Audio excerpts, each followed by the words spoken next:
Okay, so today I'm going to go over with you how to create a collage via your Sketchbook app on your iPad. This collage should have at least 3 aspects of your personality and at least 2 patterns included. Hopefully you have already found at least 5 to 10 images you can include in this collage. So first thing I'm going to do is pull up the app, and I am going to,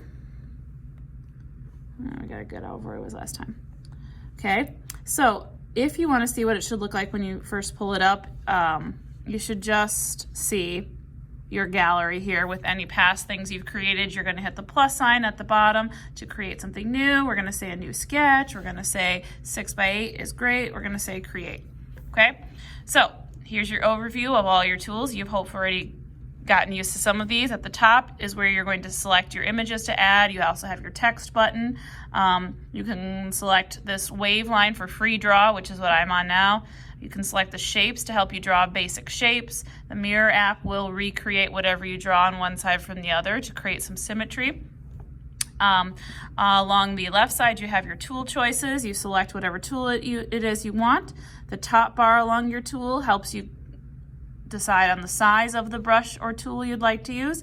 The bottom will have you select the opacity for the tool. So in other words, is it going to be a completely opaque black line, or do I want it to be a line that is sort of see-through? If you are ever tracing and you're going to be paint bucket filling, make sure you have the opacity on 100%, or that might not work for your paint bucket filling tool. On the right side then, you have your layers here. Okay, you should always be able to see any of the layers you're using. The layer that is outlined in blue is the layer you are currently active on.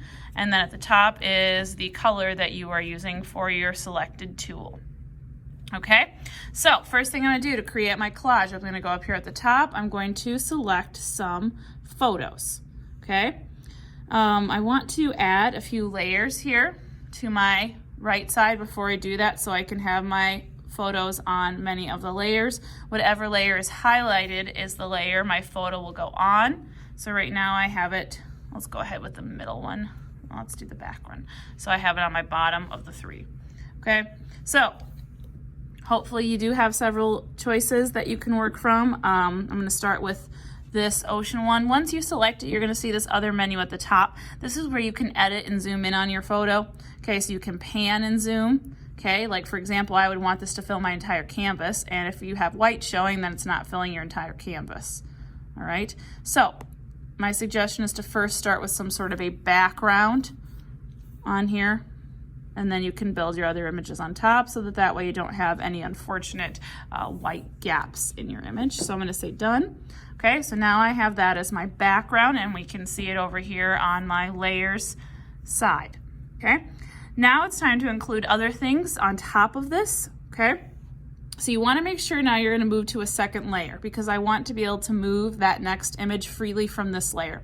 If you put it right on this layer, it's going to be stuck down. You won't be able to erase or trim or crop. So I'm going to go ahead and select the next layer above there and make sure it's highlighted in blue. I'm going to go to my photos now and select the next photo I would like to work with, okay?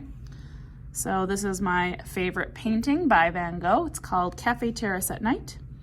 And I'm going to somehow include this in my sort of wavy scene here. So right now I am just deciding on the size I would like it to be by panning and zooming. I think I'm going to bring it to the bottom of my picture so it looks like there's a ground there. Okay, so now you can see I have it above my ocean. The reason I like to do this is because if I go over to my layers and tools selection, I can select the eraser tool there, and I want to make sure it's 100%, and I'm going to shrink the size down. Okay, I'm going to zoom in, because what I can do now is I can erase parts of the image I've just added over top, and as I do that, then parts of my background will show through those areas. Okay. You might want to zoom in and make your tool size even smaller. If you accidentally erase something you don't want to, just use your back button at the top. You can go back about 3 turns usually, sometimes more, but you can always do that. Okay, so now that I have traced already the edge, I'm going to go in here and then select a larger size tool to trace the rest of the background out. I don't have to be as careful there. Okay, want to make sure I do something with this. You don't want to be seeing the end of your image in there. It's just not going to look very nice.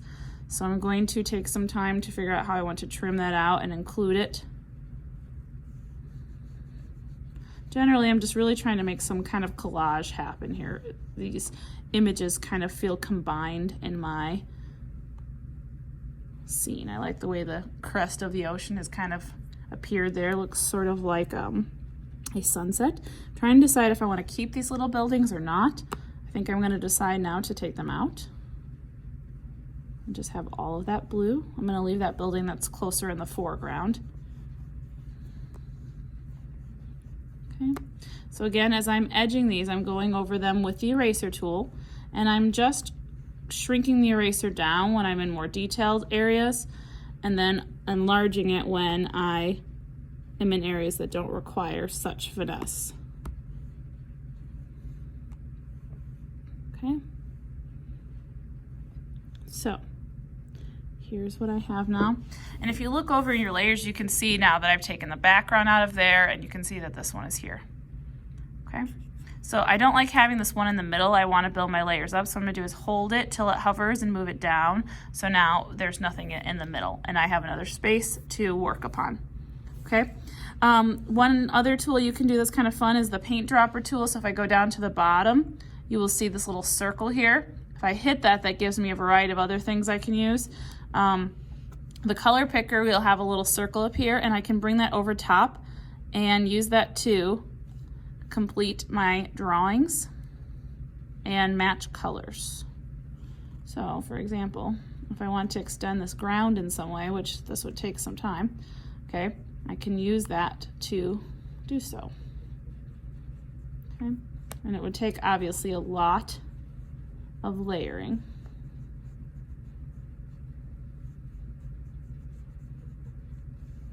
So what I'm doing here is just continuing my horizon that I have, which is the ground here. Okay, and I can see if I'm trying to make it match there, I'm going to have to use several different colors to do so. And you don't have to worry about making it match perfectly either. You just do the best you can. Let's try a different tool here. We got our little spray paint dude. We got our little paintbrush dude. Yeah, that looks kind of nice. That kind of matches the brush strokes a little better. Okay, and you don't have to start with a landscape. Your collage could be a little more abstract. Maybe you're just going to have various images connected, okay, and that's fine too. It's just, I started with my cafe terrace and my wave, and now I'm just kind of building them up together, and that's kind of where it's come out. I'm gonna go ahead and do a little bit of black in there.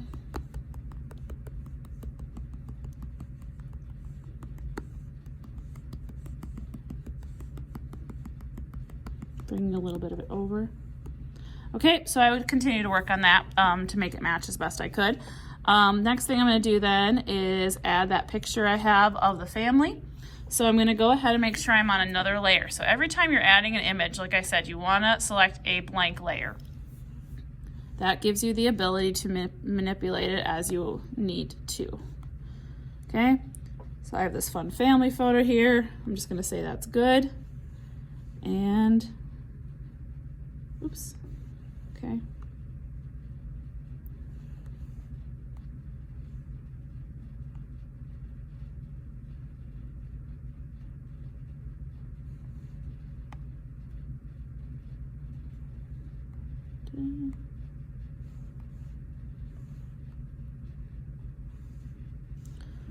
And let's see here, I'm wanting to be able to move this, which I should be able to.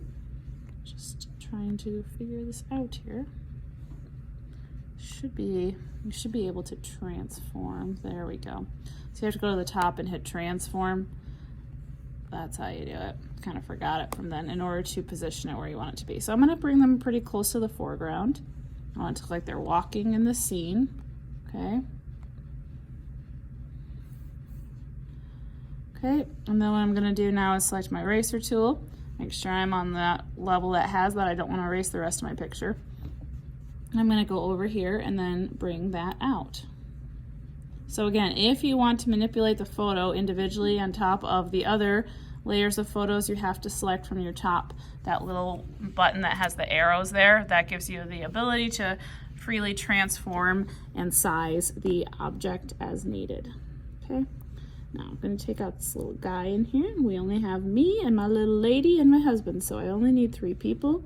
So I'm just going to kind of edit this so that it works for me. I took out a little too much of her hand there.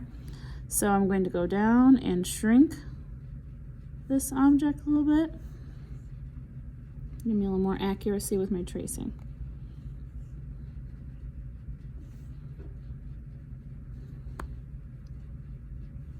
Okay, and again, if you ever erase something that you don't want to erase, just use your back button.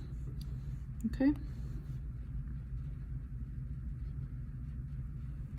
There we go, that's better. I'm going to bring my flow all the way up. So the reason it's not fully erasing everything is because